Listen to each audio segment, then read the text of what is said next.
नमस्कार. बोलूयाच्या आजच्या आपल्या भागामध्ये आलेले आहेत पुण्यातल्या नामवंत काउन्सिलिंग सायकोलॉजिस्ट नेहा येवले. नेहा येवले यांची walk it out talk it out ही संस्था आहे. गेली जवळपास 15 वर्ष त्या या संस्थेच्या माध्यमातून विविध सामाजिक उपक्रम राबवत आहेत. काउन्सिलिंग क्षेत्रातला त्यांचा जो अनुभव आहे तोही 20 वर्षाचा अनुभव आहे, प्रदीर्घ अनुभव आहे. त्या माध्यमातून त्या लोकांशी संवाद साधत असतातच, परंतु चालणं आणि ट्रेकिंग याद्वारे निसर्गाशी संवाद साधायला तिला जास्त आवडतं. सो मी पुन्हा एकदा नेहा तुझं स्वागत करते. बोलूया तुमच्या आमच्या मनातलं. थँक्यू अपर्णा. खरं तर नेहा मला असं वाटलं होतं की मी लहान होते आणि तेव्हा लग्न असं असायचं सगळं. सो पण काळ जसा जसा पुढे गेला, जशी मुलं झाली हे तसं असं वाटायचं की अरे नाही, हे ना आता पुढे राहणारच नाही, की लग्न हा प्रकारच राहणार नाही. पण याउलट आता असं दिसतंय की लग्न म्हणजे लाखो करोडो रुपये लोक खर्च करतात. म्हणजे सगळं पिक्चरसारखं छान ग्रँड वेडिंग, अगदी डेस्टिनेशन वेडिंग अँड ऑल. तर इतकं सगळं त्याचं म्हणजे प्रस्थ वाढलेलं आहे. पण याचबरोबर अजून एक अगदी विरुद्ध बाजूला असं दिसतंय की घटस्फोटांचं प्रमाणही खूप वाढलं आहे, जे चिंताजनक मला जास्त वाटतं. तर म्हणजे असं होतं ना की दोन कुटुंब जोडलेली असतात या नात्यामध्ये, ती दोन्ही भरडली जातात. म्हणजे केवळ त्या दोघांचं नातं दूर होतं असं नाही, तर सगळेच जण त्याच्याशी जे संलग्न असतात ते सगळेच त्याच्यामध्ये खरं तर दुःखी होतात किंवा काही त्यांना त्रास होतो त्या गोष्टीचा. तर हे प्रमाण सध्या जे वाढलं आहे याची काय कारणं आहेत असं तुला वाटतं? याबद्दल आपण बोलूया. सो जसं तू म्हणली की डिवोर्सचं प्रमाण नक्कीच वाढलं आहे, पण मला असं नाही वाटत की प्रॉब्लेम वाढले आहेत म्हणून वाढलं आहे. माझं जे काही ऑब्झर्वेशन आहे, मला असं वाटतं की अवेअरनेस वाढल्यामुळे डिवोर्सेस होत आहेत. किंवा जसं आपण की जे सोशल टाबू म्हणून जसं आधी डिवोर्स म्हटलं जायचं तसं ते पण थोडं कमी झालं आहे. पेरेंट्सची जी आधी इन्व्हॉल्वमेंट असायची ती थोडीफार कमी झालेली आहे. किंवा आधी जसं तू म्हणली की दोन कुटुंब एकत्र येऊन सगळे, म्हणजे अरेंज मॅरेजला की अगदी दोन कुटुंब येऊन ठरवणार, तिथपासून तर लग्नाची तयारी. आता सगळं मुलगा मुलगी स्वतः सगळं प्लॅन करत असतात. सो ती इन्व्हॉल्वमेंट डेफिनेटली कमी आहे, ते एक कारण आहे. पण मला असं वाटतं की आत्ता सगळ्यात जास्त डिवोर्सेस तुमच्या, जे स्त्री असो पुरुष असो, तुमची जी इमोशनल तुमचं वेलबिईंग म्हणा किंवा जे ह्याची अवेअरनेस आहे त्याच्यामुळे डिवोर्सेस वाढत आहेत. की मी मे बी आधीच्या काळात ह्या लग्नात मी खुश आहे का नाही, मी आनंदी आहे का नाही, मला हवं ते सगळं मिळतं आहे का नाही, हा मी विचारच करत नव्हते. पण आता ती मला जाणीव जास्त झाली आहे. म्हणजे आता ही जी जाणीव आहे की मे बी माझं इमोशनल कनेक्ट नाही आहे नवऱ्याबरोबर, किंवा मग मला जशा एक्सपेक्टेशन्स होत्या तसा तो नाही आहे किंवा ती नाही आहे. सो आणि प्लस आपण जे कायम, म्हणजे आत्ता जे टॉपिक सगळ्यात पॉप्युलर आहे की स्त्री ही बाहेर पडून इंडिपेंडेंट झाली आहे, फिनॅन्शियली इंडिपेंडेंट झाली आहे, ती स्वतः तिला विचाराचं स्वातंत्र्य आहे, तर ती डिसिजन घ्यायला लागली आहे आता. सो बऱ्याच वेळेला आता जेव्हा मी डिवोर्सेस बघते तेव्हा divorces are led by women. म्हणजे की बायकांना डिवोर्सेस हवे असतात हल्ली जास्ती करून. कारण बऱ्याच वेळा पुरुषाला गोष्टींचं असं कळतच नसतं की काहीतरी प्रॉब्लेम आहे आपल्या लग्नात काहीतरी प्रॉब्लेम आहे. म्हणजे जेवढं स्त्री खूप सेन्सिटिव्ह अवेअर झाली आहे तेवढं अजून पुरुष होतोय. म्हणजे पुरुषाला खूप शिकायची गरज आहे. की म्हणजे जसं आपण एकदा मध्ये पण तेव्हा बोललो होतो की जसं एक स्त्री स्वयंपाकघरातून बाहेर आली की कॉर्पोरेट्समध्ये आली आहे, अगदी लॉयर पण आहे, विमान पण उडवती आहे, गाड्या चालवत आहेत, सगळं करतायत, अगदी म्हणजे मोठे मोठे डिसिजन बँकिंगपासूनचे सगळ्या बायका करतायत. पण आज काय मेनू आहे हा निर्णय पुरुष करत नाही आहे अजून पण. म्हणजे त्या इक्वॅलिटीनी किंवा त्या इंटेन्सिटीनी प्रमाण तेवढं नाही आहे. म्हणजे करतायत आत्ता पण मुलं करतात की बऱ्यापैकी मदत करणं एकमेकांना किंवा घरातलं सगळ्या जबाबदाऱ्या, मुलांच्या जबाबदाऱ्या करतायत.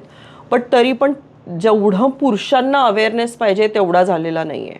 म्हणजे आता मला असं वाटतं की ज्या आयांना मुलं आहेत ही त्यांची जबाबदारी आहे की आपल्या मुलांना तुम्ही एज्युकेट करणं, सेन्सिटाईज करणं.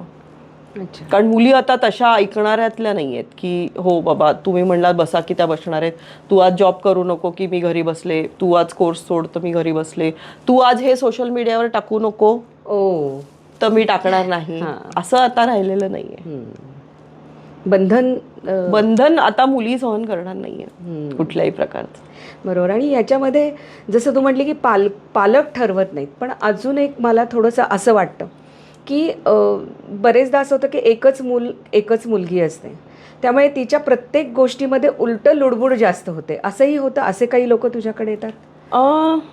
हो असतात तसे, त्या काइंड ऑफ लोक असतातच की एक आता बऱ्याच लोकांना एकच मूलबाळ असतं, मग त्याचंच करिअर, त्याचंच लग्न, मग त्याचीच तो म्हणजे अगदी की तो कुठल्या मुलीला भेटायला गेला तरी तिथपासनं इवन अरेंज मॅरेजचे जरी तुम्ही प्रपोजल जेव्हा बघतायत तेव्हा बऱ्याच वेळा सगळं पहिलं प्रोफाइलिंग आईवडीलच करतायत.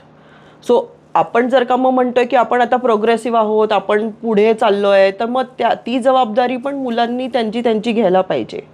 सो पेरेंट्सची डेफिनेटली डिवोर्सेसमध्ये पण खूप जास्त लुडबुड आहे की म्हणजे मी बऱ्याच वेळा जेव्हा कपल्सशी बोलते, इनफॅक्ट मी काल एका कपलशी बोलले होते आणि हाईट म्हणजे की तो जो पुरुष आहे तो 50शीचा आहे, ती 46-47 आहे आणि मी जेव्हा तिला मी इन जनरल मी एक सल्ला देते जेव्हा की तुम्ही आता आपण जेव्हा काउन्सिलिंगमध्ये आहोत तर तुम्ही हे टाळायला पाहिजे. तर म्हणजे त्यातला एक पॉईंट असतो की तुम्ही आई वडिलांना सांगू नका की आम्ही काउन्सिलिंगला चाललोय. म्हणजे तेव्हा माणूस सुद्धा सांगतो आईला. हो, मग तेव्हा त्या मुलीने मला म्हणली की मला नको सांगू, ह्याला सांग. ओ. हा सगळं जाऊन आईला सांगतो. बरं. सो म्हणजे अजूनही पेरेंटर कंट्रोल आपल्याकडे खूप जास्ती, म्हणजे 50 वर्षाच्या पुरुषावर जर का आईचा कंट्रोल आहे तर मग म्हणजे तूच ठरव की काय होत असणार आहे त्यांच्या लग्नाचं. म्हणजे त्यांच्या घरात रोज की आज माझा मुलगा डबा न घेता गेला, म्हणजे तो 50शीच आहे, तो खरं तर बाहेर कॉर्पोरेटमध्ये कुठेतरी मोठा व्हाईस प्रेसिडेंट वगैरे की मे बी त्याचं लंच पण तिथे टेबलवर येत आहे, पण आईला काळजी की माझा मुलगा आज डबा न घेता गेला. सो मग हे किती कधीपर्यंत चालणार आहे? थोडं पेरेंट्सनी आता बाजूला म्हणजे रिटायर व्हायला पाहिजे की त्यांचं रिलेशनशिप आहे, त्यांना करू द्यायला पाहिजे, त्यांना जगू द्यायला पाहिजे. बरोबर. याच्यामध्ये लॉंग डिस्टन्स जे आपण म्हणतो ते कितपत म्हणजे होतं, घटस्फोटाला कारण होतं? माझा लॉंग डिस्टन्सला ऑलवेज म्हणजे मी बऱ्यापैकी बायस्ड आहे की लॉंग डिस्टन्सेस चालत नाही आहेत.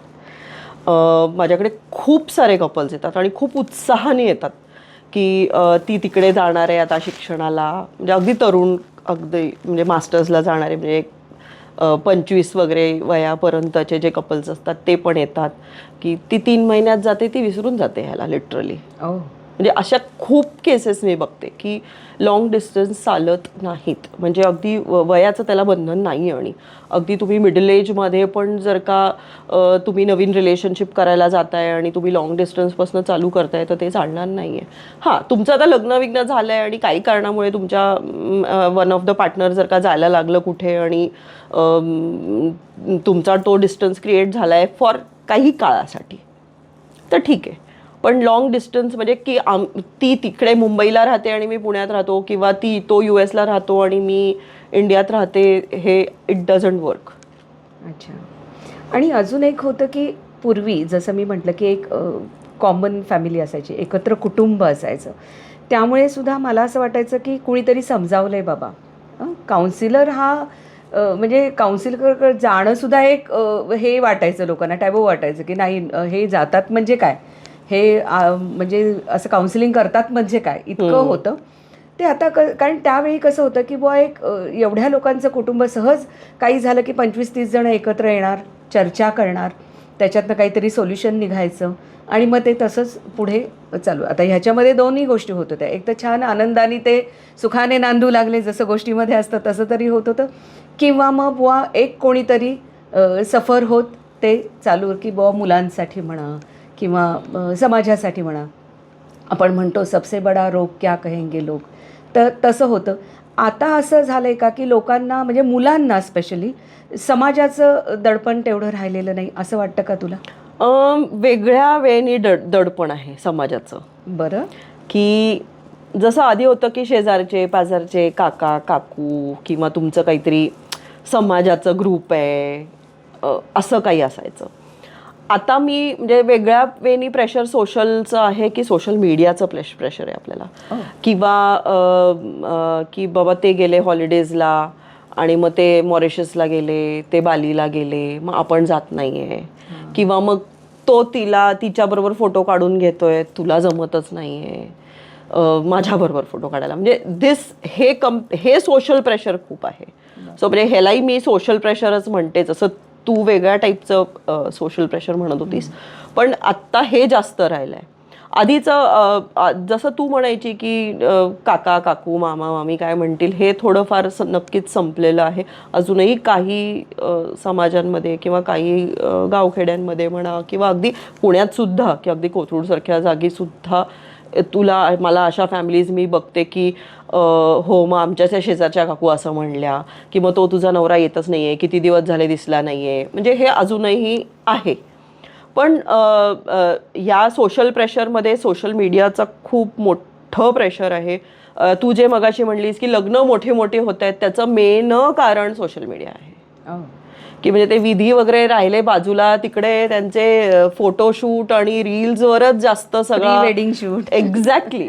म्हणजे लग्न हे म्हणजे मी अगदी ऐकते मुलींकडनं, आणि हे की म्हणजे जनरली मुलींचं कंप्लेंट्स असतात. आय माईट साऊंड बायस्ड, पण की हो आधी लग्न ठरताना म्हणला की हो करू प्री वेडिंग फोटोशूट, पण लग्न आता जवळ आलंय तरी काही प्री वेडिंग शूटचं नाव नाही आहे. सो म्हणजे ही नाराजगी किंवा हे सगळं कुठून येत आहे ना, की आपण की म्हणजे अगेन परत मी खूप हे साऊंड करीन, पण मी जर का मराठी ब्राईड आहे तर मला पंजाबी चुडे आणि बाकी सगळं शो ऑफ करायची काय गरज आहे. बरोबर आहे. सो आपण ते सगळं म्हणजे हाऊस म्हणून करतायत ते तिथपर्यंत ठीक आहे, पण त्याचं जेव्हा लाखो आणि कोटी रुपयांमध्ये खर्च होत आहेत आणि मग त्या मुलाकडनं पण अपेक्षा किंवा फॅमिलीकडनं अपेक्षा, हे एक प्रेशर आहे. बरोबर. आई वडिलांना उतारवयात त्याचं दडपण येत असेल त्या खर्चाचं. म्हणजे आता मला वाटतं की लोक प्रॉब्ली जेव्हा मूल, जसं आधी आपण बोलायचो की मूल व्हायच्या आधी शाळा कुठली बघतायत, तसं आता कदाचित मूल झाल्या त्याच्या लग्नाचं फंड तयार करायला लागतील. खरंय खरंय.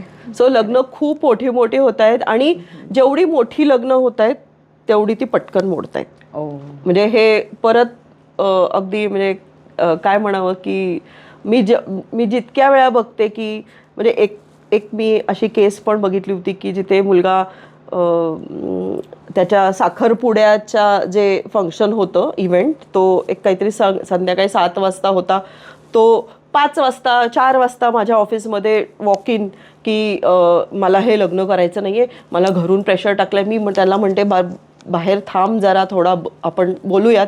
तर तो म्हणतो नाही माझं 7ला एंगेजमेंट आहे. ओ बापरे. आणि मग मी जेव्हा त्याच्याशी बोलले तेव्हा हे लक्षात आलं की मला हे काही असलं एवढं लग्न करायचं नव्हतं. ह्यांनी म्हणजे त्याला त्या लग्न जे मोठं करत होते त्याचं प्रेशर आलं होतं. मग ते जेव्हा मी त्याच्या फॅमिलीशी वगैरे बोलले तर ती एंगेजमेंट तर झाली, पण जे लग्न होतं ते त्यांनी थोडक्यात केलं. सो त्याला ते नव्हतं पटत बेसिकली.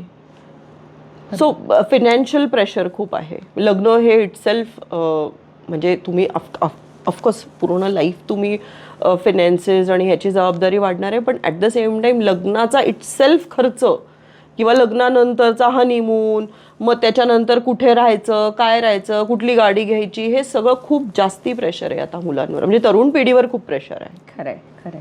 आता ह्या लग्नातला संशय कळलोळ पण खूप असतो नाही का. म्हणजे बरेचदा मी पाहते की बायका जेव्हा सासरच्या मंडळींबद्दल बोलायला लागतात तेव्हा त्या अशा एकतर अगतिक झालेल्या असतात, काहीतरी घडलेलं असतं, आणि जे ते बोलायला सुरू करतात ते इसवी सनापासनं, म्हणजे जे ठरलं तिथं जर काही बिनसलं असेल तर तिथपासनं ते आत्तापर्यंतचं तारखे सकट, कुठल्या रंगाचं काय घातलं होतं याच्या सकट त्यांना सगळं आठवतही असतं, आणि त्या खूप अशा भडभडून ते बोलत असतात ज्याचा त्यांनाही त्रास होत असतो. खरं तर अशा बायका तुझ्याकडे येतात का? भरपूर. म्हणजे प्रत्येक रिलेशनशिप जेव्हा काउन्सिलिंग येत आहे तिथे जी बाई असते ती हेच बोलत असते. म्हणजे भलेही तुम्ही राहताय अमेरिकेत, तुम्ही राहताय फ्रान्सला, तुम्ही राहताय जर्मनीमध्ये, आणि त्रास कुणाचा होतोय तर सासूचा. सो हे अगदी म्हणजे हे कधीच न संपणारं मला वाटतं हा प्रॉब्लेम असणार आहे. आणि काही वेळेला मात्र मी असंही म्हणजे जे काही ट्रॉमा किंवा रिलेशनशिपमध्ये सुरुवातीला जे काही इश्यूज झालेले असतात त्याच्यातनं ते इतकं तिने मनाला लावून घेतलेलं असतं, सासू आणि जे काही इनलॉज म्हणा, सासू सासरे कोणी पण, नणंद असो, की ते ती काहीही गडबड झाली घरात, नवऱ्याने काही शिंकला जरी की हो तुझ्या आईमुळे झालं, म्हणजे इतकं ते अगदी डिक्लेअर केल्यासारखं की हो तुझ्या आईमुळे झालं, तुझ्या आईमुळे. मग म्हणजे मघाशी जसं मी म्हटलं की आईची लुडबुड आहेच, तशी अदर साईड पण काही फार सॉर्टेड आहे असं नाही आहे. खरं आहे. नाण्याची दुसरी बाजू. हा, नाण्याची दुसरी बाजू. आपण हेच जेव्हा म्हणजे मी हे कायम मला म्हणत येतो की हेच सपोज तुझ्या आई जेव्हा तुला म्हणते की अगं ही साडी अशी नेसू नको किंवा हे मॅचिंग घाल किंवा ते नको घालू, तेव्हा आपल्याला एवढं वाटत नसतं. पण जेव्हा सासू बोलते तेव्हा एकदम खटकतं. कारण काय माहिती ते नातंच कदाचित तसं आहे किंवा ते ॲक्सेप्टच केलेलं गेलेलं नाही आहे. सो हे बायकांचं खूप होतं. आणि मला असं वाटतं की 4 बायका आल्या की म्हणजे नवीन जेव्हा लग्न झालेलं असेल तेव्हा तर हे खूप गोष्टी घडतात की 4 मैत्रिणी आल्या की त्या ह्याबद्दलच बोलत बसणार आहेत.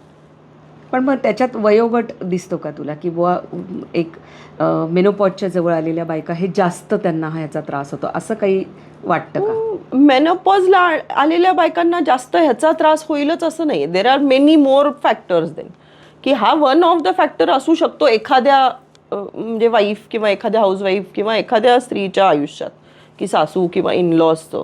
बट हे कुणाच्याही आयुष्यात असू शकतं. म्हणजे अगदी तरुण जिचं आत्ता जस्ट लग्न झालं आहे ते अगदी म्हणजे मी 65 वर्षाची बाई काहीतरी 90 वर्षाच्या सासूला सांभाळतीये तरी ती शिव्या देते हे ऐकतोच आहे आपण.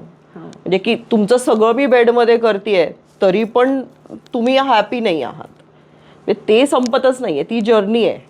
फक्त वेगवेगळ्या स्टेजला जास्त कमी त्रास होऊ शकतो. जसं तू म्हणली की मेनोपॉजला मे बी मी 40पर्यंत सांभाळलं पण आता मला माझंच झेपत नाही आहे, तर मग मी आता तिचं कुठे करायचं किंवा तिचं का ऐकायचं. आत्ताच्या स्टेजमध्ये मी जे काही म्हणजे आत्ताच्या एरामध्ये आपण राहतो इथे मी हे पण बघते की ज्या बायका 40sला वगैरे पोचतायत त्या खूप अवेअर झाल्या की आता मी मेनोपॉजल आहे किंवा आता मी हे आहे. खूप जास्त सेन्सिटिव्हिटी पण आहे त्या गोष्टीची.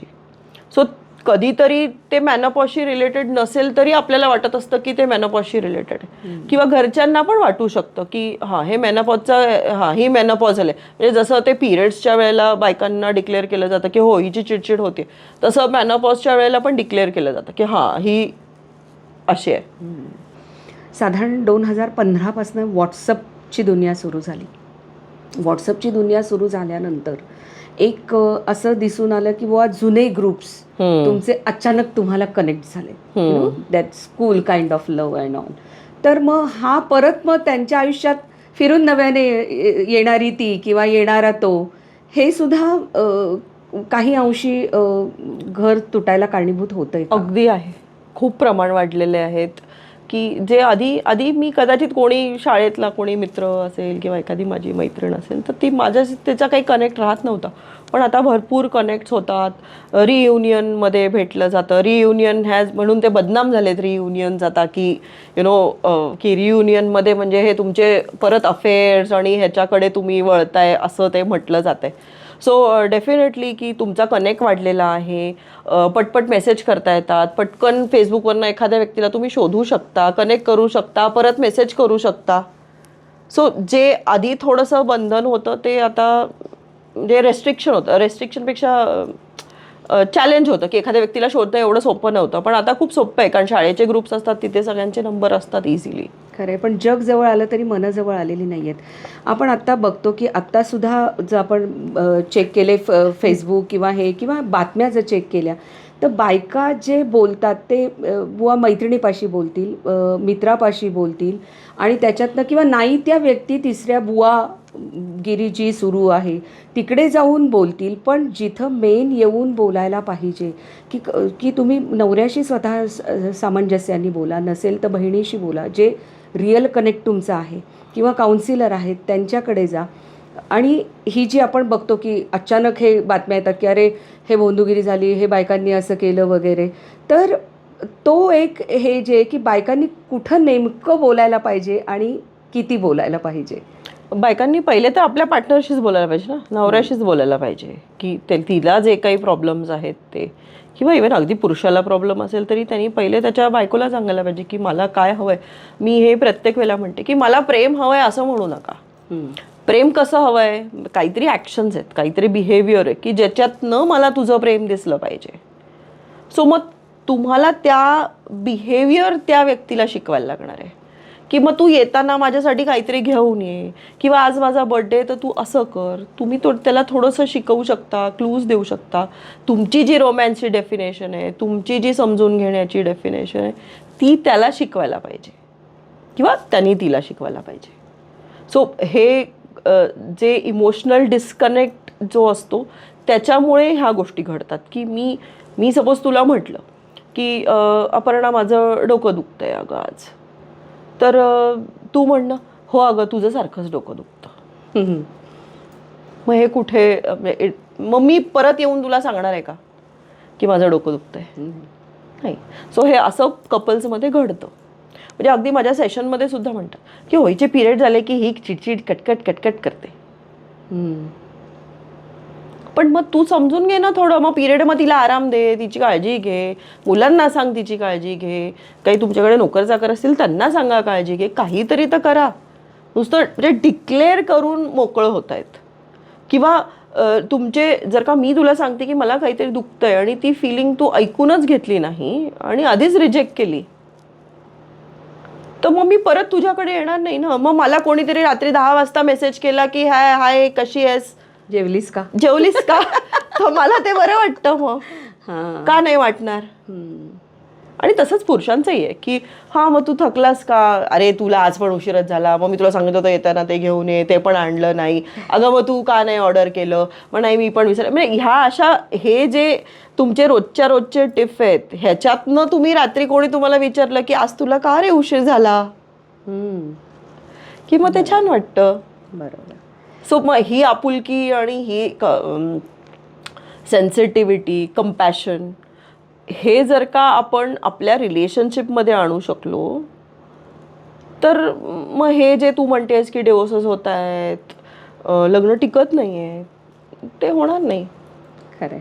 तुझ्याकडे येणाऱ्या स्त्रियांचा जो वयोगट आपण म्हणू तो कोणता असतो आणि साधारण तालुका प्लेस खेडेगावातनं सुद्धा बायका येतात का? अगदी मी म्हणजे यंगेस्ट अगदी 16 वर्षाच्या मुलीशी पण बोलते आणि ओल्डेस्ट आत्तापर्यंत माझ्याकडे 75 वर्षाच्या आजी पण आलेल्या आहेत. त्यातलं जास्ती जे आत्ता जास्त म्हणजे प्रमाणात येतात त्या 25 to 40 वगैरे मधल्या बायका जास्ती येतात. बायकाच नाही म्हणजे एकंदरच क्लायंटेलचा जो हे आहे, जेंडरचा काही त्याच्यात हे नाही,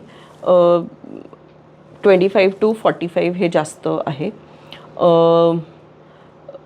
कधीतरी अगदी ओल्डर कपल्ससुद्धा आलेले आहेत की रिलेशनशिपसाठी, आणि की तुम्ही म्हणजे मी म्हटलं ना मगाशी की जसं 50 वर्षाचा मुलगा आहे तो US ला राहतोय, हे दोघं इकडे राहत आहेत, नवरा मे बी आजारी आहे किंवा ती आजारी आहे, वन ऑफ द असे सुद्धा कपल्स येतात. बरोबर.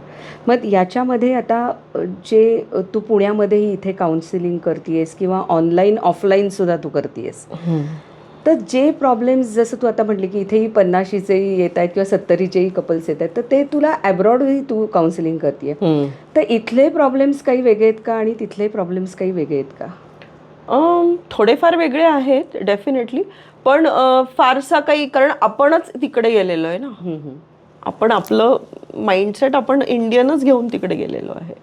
सो जरी मग मे बी आता मी जसं जे फॉरेनला राहणारी लोक आहेत की त्यांचं मी जेव्हा बघते की तो मुलगा जेव्हा जवळ लग्न झालं नाही आहे तवर सगळं करतोय घरात, पण मग ती आली की अपेक्षा वेगळ्या आहेत, किंवा त्यांचे हे प्रॉब्लेम आहेत, त्यांचे मेनली सगळे डेली चोर्सवरनचे प्रॉब्लेम असतात. हो, कारण तिथे कामाला बाई नाही. अगदी बरोबर आहे. ते मेनली प्रॉब्लेम असतात आणि ह्या सगळ्या ह्याच्यातनं जो इमोशनल डिस्कनेक्ट आहे तो सगळ्यात मोठा प्रॉब्लेम आहे. तो सगळीकडे आणि कॉमन आहे रिलेशनशिप्समध्ये. सो त्यांचे वेगळे प्रॉब्लेम आहेत, पण it is more to do with the daily chores किंवा रोजचं मुलाला पिक करणं, मशीन तू नाही ठीक लावलं, मग तू हेच सायकल लावलं मशीनचं. म्हणजे I listen to this every day की हो त्यांनी मशीन लावलं पण मग त्यांनी ह्या सायकलवर लावलं. ओ, हाही प्रॉब्लेम असू शकतो. म्हणजे त्यातले वाढत चाललेत प्रॉब्लेम्स. खरं तर आता आपण लग्नाबद्दल बोलत आहोत की लग्न असं करतात, ग्रँड करतात, हे करतात, ते करतात. पण दुसरीकडे असं झालं आहे की ज्यांना लग्न करायचं आहे त्यांची लग्नच ठरत नाही आहेत. तर ह्याची बरीच कारणं आहेत. असेही काही तुझ्याकडे येत असतील. काय तुझ्याकडे काय प्रॉब्लेम्स घेऊन येतात? लग्न ठरणं आत्ता अवघड आहे. म्हणजे तुमचं ठरत असेल तर तुम्ही छान करावं ते. मी अगदी कायम म्हणजे मी काल पण एका मुलाशी बोलले तर तो 29 वर्षाचा आहे आणि त्याचं छान 5-6 वेळा तो मुलीला भेटला आहे, दोन्ही फॅमिलीज भेटल्या आहेत, पण तरी तो काही शुअर नाही आहे. मग म्हटलं तू लिही काय तुला हवं आहे, म्हणजे जे पेपरवर लिहिण्यासारखं आहे, प्रोफाईलवर लिहिण्यासारखं आहे ते सगळं मॅच आहे का. मग त्याच्यावर जेव्हा तू तिला भेटतो तुला ती छान वाटते का, तुला अट्रॅक्टिव्ह वाटते का, तुमचं इमोशनल तुमचं जे बॉन्ड व्हायला पाहिजे तो होतोय का हळूहळू. तर तो म्हटला हो. पण मी त्याला विचारलं मग का तुला हो म्हणायला काय प्रॉब्लेम आहे. मग तो म्हणला की पण मला थोडंसं भीती वाटते आहे. सो म्हणजे मेनली आत्ता जे तू म्हणतेस की मेन भीती आहे की सगळे खूप मोठी जबाबदारी आहे लग्न म्हणजे, हे लोकांना आता कळलं आहे. कारण आपण जसं तू म्हणले की डिवोर्सेस वाढले आहेत म्हटल्यावर आत्ता जे लोक लग्न करतात हे ते बघतायत ना की डिवोर्सेस वाढलेले आहेत. पण मी कायम हे म्हणेन की डिवोर्सला तुम्ही ॲज अ फेल्युअर बघू नका. हा तुमच्या आयुष्याचा निर्णय आहे की तुम्ही त्या वेळेला योग्य वाटलं, तुम्हाला सगळं छान वाटलं, तुम्ही एकत्र आलात, काही काळ राहिलात, तुमचं नाही जमत आहे तर दुःखी राहण्यापेक्षा किंवा मन मारून राहण्यापेक्षा तुम्ही डिवोर्स केला. काही आता हे तर आपण खूप नॉर्मल ह्याच्यात बोलतोय. काही ठिकाणी जेव्हा अब्यूज आहे किंवा काही अशा गोष्टी आहेत की जिथे ॲक्च्युली डिवोर्स करायला पाहिजे, सो मग तिथे तर तुम्ही करायला पाहिजे. सो जेवढे डिवोर्सचं प्रमाण वाढले म्हणून लग्न करायचं नाही हे चुकीचा विचार आहे. खरं. पण याच्यासोबत मला असं वाटतं म्हणजे मी जे बघतीये त्याच्यात की म्हणजे एकमेकांच्या बद्दल अवाजवी अपेक्षा वाढल्यात का. म्हणजे पहिल्याच दिवशी फ्लॅट आहे का, काय जरी ठरून किंवा कसंही तरी फ्लॅट आहे का, गाडी आहे का, आईवडील तुझ्याकडे राहतात का, हां, हे सगळ्याच गोष्टी त्याच्यात आल्यात. सगळ्या अपेक्षा वाढलेल्या आहेत पेक्षा लोकांना प्रॉब्लेम्स कळले आहेत लग्नांमधले आता. म्हणजे आधी ब्लाइंडली लग्न करायचे तसं लग्न नाही करत आहे. आता सगळ्यांना कळलं की सासू सासरे असले की त्यांची लुडबुड असणार, मग त्यांचं आपल्याला करायला लागणार, मग काही सणवार करायला लागतील किंवा अजून काही खूप कामं. सणवार चांगलं असतं पण त्याच्या मागची जी कामं असतात ते हल्ली मुलींना नको असतात. सो हे सगळं मुलींना काय आणि मुलांना काय सगळ्यांना कळलं आहे. त्यामुळे मग ते आधीच त्यांची क्रायटेरिया किंवा अपेक्षेच्या यादी वाढलेली आहे तुमची की एवढं हे सगळं मला हवं आहे. आणि ॲम्बिशियस आहेत ना, दोघे पण ॲम्बिशियस आहेत आता. आधी म्हणजे 20 वर्षापूर्वी मुलगा असो मुलगी असो ते एवढे ॲम्बिशियस नव्हते, आता ते खूप ॲम्बिशियस आहेत. त्यामुळे त्यांना मग ते सगळं हवं आहे. सो जसं मध्ये एका मुलाशी मी बोलले, त्याचं एंगेजमेंट मोडली कारण त्यांनी काहीतरी त्याच्याकडे फ्लॅट त्यांनी काय माहिती काय त्यांचं arrange marriage through matrimonial through आलेलं प्रपोजल होतं, पण त्यांना हे कसं कळलं नाही की ते रेंटल प्रॉपर्टीत राहत आहेत. म्हणजे अगदी साधा घरातला मुलगा होता पण तो छान जॉब करतोय, त्याचे तुम्ही की त्याचं पोटेन्शियल खूप आहे, पण तुम्ही ते न बघता की ते भाड्याच्या घरात राहत आहेत आणि त्यांनी अजून फ्लॅट पण नाही घेतलाय 27 वर्षाचा झाला तरी. मग मी त्या मुलीला मी फक्त एक विचारलं, तू घेतलायस का. करेक्ट. तू पण 27 वर्षाची आहेस. अगदी नाही म्हणे मी ठरवलं लग्नानंतर बघीन. म्हटलं मग त्यांनी तो एक्झॅक्टली तेच बोलतोय की मी असं ठरवलं की लग्नानंतर बघीन की कुठेतरी आम्ही दोघे जर का IT मधले, ती येरवड्यात काम करते, मी कुठेतरी मुंबईला काम करतो, सो आम्ही सेंट्रल लोकेशनला कुठेतरी बघू. खरं. सो म्हणजे मला त्याच्यात काही चुकीचं वाटत नाही. पण आत्ता जेव्हा मॅट्रिमोनियल प्रोफाईल्स तुम्ही लोकांचे बघताय किंवा सगळीकडे तुमचं घर आहे का नाही, गाडी आहे का नाही, अगदी म्हणजे हनीमूनला कुठे जाणार हे ऐकून तुमचं लग्न ठरतंय. म्हणजे लग्न ठरवणं अवघड झालेलं आहे डिस्टन्सेसमुळे. मगाशी जसं मी म्हटलं की लॉंग डिस्टन्समुळे रिलेशनशिप टिकत नाही आहे, तसं लॉंग डिस्टन्समुळे लग्न ठरतही नाही आहेत. बरोबर. कारण तो कधी येणार 6 महिन्यांनी. आधी कशा मुली तयार असायच्या की हे सगळं मी 20-30 वर्षापूर्वीचं म्हणेन की जायला तयार असायच्या. पण आता तशा त्या तयार नाही आहेत, कारण त्यांना स्वतःचं करिअर, त्यांचे स्वतःचे प्लॅन्स आहेत करिअरचे, की मला बँगलोरला जाऊन राहायचं आहे, मला नाही जायचं आहे कॅलिफोर्नियाला. आणि आता एवढ्यात तर मी बऱ्याचशा हे US व्हिसा आणि ह्याचं जे झालं आहे त्याच्यानंतर मी बघते की लोक टाळत आहेत की US मुलगा नको, US मुलगी नको. आता एकीकडे आपण म्हणतोय लग्न पाहावं करून, पण आता असाही जमाना झालेला आहे की लिव्ह इन हवं आहे त्यांना. ते म्हणतात की नको बुवा, आपण आधी बघू, राहू, सगळं करू. आणि हा ठीक आहे, म्हणजे हा असं मला वाटतं की हा एक एक ठराविक तो हे असू शकतो की जसं तू म्हणालीस की ठराविक ह्याच्यामध्ये ते घडत असेल लिव्ह इन. तर असंच ठराविक ह्याच्यात घडतंय की नाही सरसकट सगळीकडे हे लिव्ह इनचा प्रकार हा जो आहे तो सगळ्यांनाच हे होते की नाही बुवा, असं काही नाही आहे की तालुका प्लेसला घडत नाही आहे किंवा शहरातच घडतंय किंवा आणखीन मुंबईसारख्या शहरातच घडतंय. तर असं ह्याबद्दल काय तुझं काय मत? घडतंय ते शहरांमध्येच, बरं, पण लोक कुठली पण असू शकतात. कारण आता जसं आपलं जॉब्स, शिक्षणामुळे ट्रॅव्हल वाढले आहेत किंवा काय मायग्रेशन वाढलं आहे बेसिकली. सो त्यामुळे इथे थोडं फ्रीडम असतं ना, तुम्हाला ट्राय करायला थोडा स्कोप असतो बेसिकली. सो मुलं करतात, कदाचित कधीतरी घरी सांगितलेलं असतं, कधीतरी नसतं सांगितलेलं. पण ऑफकोर्स ट्रेंड वाढलेला आहे. त्याची पण बरीच कारणं आहेत की मी स्वतः, मला असं वाटतं की थोडं तुम्ही लिव्ह इन केलेलं असेल तर तुम्हाला एकमेकांची थोडी ओळख झालेली असते. बेटर तुम्ही एकमेकांना जाणीव, जे मी मगाचपासून जे म्हणते की इमोशनल कनेक्ट हवा असतो तो तुम्हाला कळलेला असतो की इमोशनल कनेक्ट आपला होतोय का नाही. सो आत्ता बऱ्यापैकी लिव्ह इनचं प्रमाण वाढलेलं आहे. आणि लिव्ह इन मी कायम म्हणते की एक टप्पा आहे तुमच्या लग्नासाठी. हां, म्हणजे मी तेच म्हणते कसं आहे, हे बघ, सगळंच गुडी गुडी आयुष्य नसतं, कोणाचंच नसतं. तर आपण जसं म्हणतो की चांगलं वाईट, तर चांगल्याबरोबर तुम्हाला जसं प्लस येते मायनसही, वाईट म्हणणारच नाही, प्लस. आणि म्हणजे जसं प्लस गुड आणि मायनस गुड म्हणेन मी त्याला, तर ते दोन्ही तुम्हाला स्वीकारण्याची तुमची तयारी हवी एकमेकांची, तरच ते नातं म्हणजे टिकतं, फुलतं, खुलतं. आणि आपण म्हणतो की भांडणं जरी झाली तरी पेल्यातली वादळं जी असतात ती पेल्यामध्येच शांत होतात. बरोबर आहे. तू काय सांगतेस जेव्हा असं तुला अराउंड लोक येतात तेव्हा तू त्यांना काय समजावून सांगते? की की तुमच्या चांगल्या गोष्टींच्या तुम्ही अपेक्षा, जशी आपण मगाशी बोललो की यादी आहे, तसं तुम्हाला काय नकोय ह्याची पण एक यादी असली पाहिजे.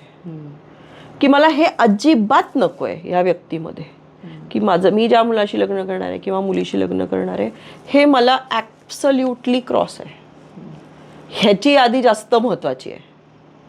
म्हणजेच काय की रिसेंटली मी बोलले की त्याच्या आईवडिलांनी बायोडेटामध्ये, ब्राह्मण मुलगा आहे, बायोडेटामध्ये लिहिलं आहे vegetarian, no drinks, no cigarette. आणि मग लग्न ठरलं, एंगेजमेंट झाली, ते कुठल्या तरी डेटला गेले, कुठेतरी गेले आणि मग आले तणतणत. ती मुलगी म्हणली हे यांनी खोटं बोलला.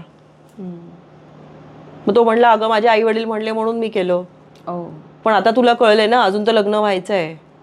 सो म्हणजे तुम्हाला जे नकोय हे तुम्ही तुमच्या प्रोफाईलमध्ये लिहायला पाहिजे. समोरचा काय लिहितो हे बघण्यापेक्षा की मला हे ॲब्सोल्युटली नॉट टॉलरेबल, ते लिहिण्याची गरज आहे. आणि तू म्हणली तसं की दुसरा भाग हा आहे की फक्त चांगलं चांगलं हवं आहे मला तुझं सगळं. मग तुझे काही जे काही अवगुण आहेत किंवा जे तुझे शॉर्टकमिंग्स आहेत, काही तुझे प्रॉब्लेम्स पण असू शकतात, बऱ्याच वेळा प्रॉब्लेम्स असू शकतात की तुझे म्हणजे नॉट ओन्ली तुझ्याशी रिलेटेड पण बॅकग्राऊंडमध्ये काही, की आईवडिलांशी रिलेटेड, काही प्रॉपर्टीशी रिलेटेड, जॉबशी रिलेटेड, ते पण सगळे मी एक्सेप्ट करायला तयार व्हायला पाहिजे. की आपण जेव्हा लग्न करतो आहे तेव्हा नुसतंच की मी फिरायला जाणार आहे, घर चांगलं आहे, गाडी चांगली आहे, ह्याला एवढं पॅकेज आहे, हा दिसतो पण सुंदर, फोटो पण छान काढतो, स्वतःचे फोटो पण छान पोस्ट करतो, एवढ्याच क्रायटेरियाज आहेत. पण त्याच्या पुढे की तो तुला कसं सांभाळतो, तो तुझ्याबरोबर असताना तुला कसं वाटतं, सेफ वाटतं का. जनरली सेफ्टी म्हटलं की आपण फक्त फिजिकल सेफ्टी बघतो, पण की बाबा ॲश्युरन्स एक जो पुरुषाकडनं यायला पाहिजे ते तुला मिळतं आहे का, किंवा जे प्रेम तुला स्त्रीकडनं मिळायला पाहिजे ते तुला मिळतं का, जी काळजी यायला पाहिजे, की जी आई म्हणजे जे आपण म्हणतो की बाईकडनं यायला म्हणजे नर्चरिंग, लव्ह, केअर, ते येतं आहे का नाही हे ऑब्झर्व करण्याची गरज आहे. हल्ली म्हणजे मीटिंग्स त्यांच्या अशा पेपरवर घेऊन बसून मीटिंग्स होतात. बरं. की पहिली मीट तर तशीच असते की 1 तासाची मीट हो झालं डन. अच्छा, कनेक्ट महत्त्वाचा आहे. सो तो कनेक्ट मिळवण्यासाठी वेळ घालवणं महत्त्वाचं आहे आणि घाई गडबडीत लग्न न करता थोडा मधल्या काळात वेळ द्यायला पाहिजे. की म्हणजे जरी अरेंज मॅरेज असेल तरी तुम्ही भेटल्यानंतर खूप वेळा भेटून मग एंगेजमेंट व्हायला पाहिजे, मग खूप वेळा भेटून मग लग्न व्हायला पाहिजे.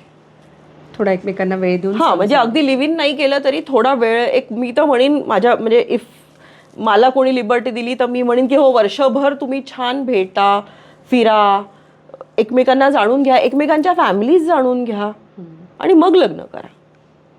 खरे. सो लग्न करा पण घाई त्याच्यामध्ये नको. लग्न पाहावं करून, पण सगळे हे जे आपण म्हणतो हे सगळे क्रायटेरियाज लक्षात घेऊन. बरोबर आहे. नेहा, आज आपण खूप छान बोललो या सगळ्या विषयावर. आपल्या सगळ्या प्रेक्षकांना सुद्धा, श्रोत्यांना सुद्धा हा सगळा कार्यक्रम आवडला असेल असं मी म्हणजे गृहीत धरते. आणि तुमचीही मतं मला जाणून घ्यायला आवडतील. तेव्हा तुम्ही लाईक करा, कमेंट करा, शेअर करा आणि सबस्क्राईब करायला विसरू नका जर हा एपिसोड तुम्हाला आवडला असेल तर. आज बोलूया तुमच्या आमच्या मनातलं यामध्ये काउन्सिलिंग सायकोलॉजिस्ट नेहा येवले आपल्याकडे आले आणि खूप सुंदर त्यांनी आपल्याशी मनमोकळेपणाने संवाद साधला आणि त्याबद्दल आपण त्यांना एक छान पुस्तक इथे देत आहोत. हे पुस्तक आहे तू फक्त हो म्हण. आर्ष पब्लिकेशनचं हे पुस्तक आहे. राजेंद्र जगताप यांनी हे पुस्तक लिहिलेलं आहे. तर हे मी बोलूया तुमच्या आमच्या मनातलं टीमतर्फे मी हे तुला आज देऊ इच्छिते. थँक्यू. बोलूया तुमच्या आमच्या मनातलं. आजचा हा एपिसोड होता काउन्सिलिंग सायकोलॉजिस्ट नेहा येवले यांच्यासोबत. हा व्हिडिओ जर तुम्हाला आवडला असेल तर तो जरूर लाईक करा, शेअर करा आणि आमचं हे बोलूया तुमच्या आमच्या मनातलं यूट्यूब चॅनल सबस्क्राईब करायला विसरू नका. धन्यवाद.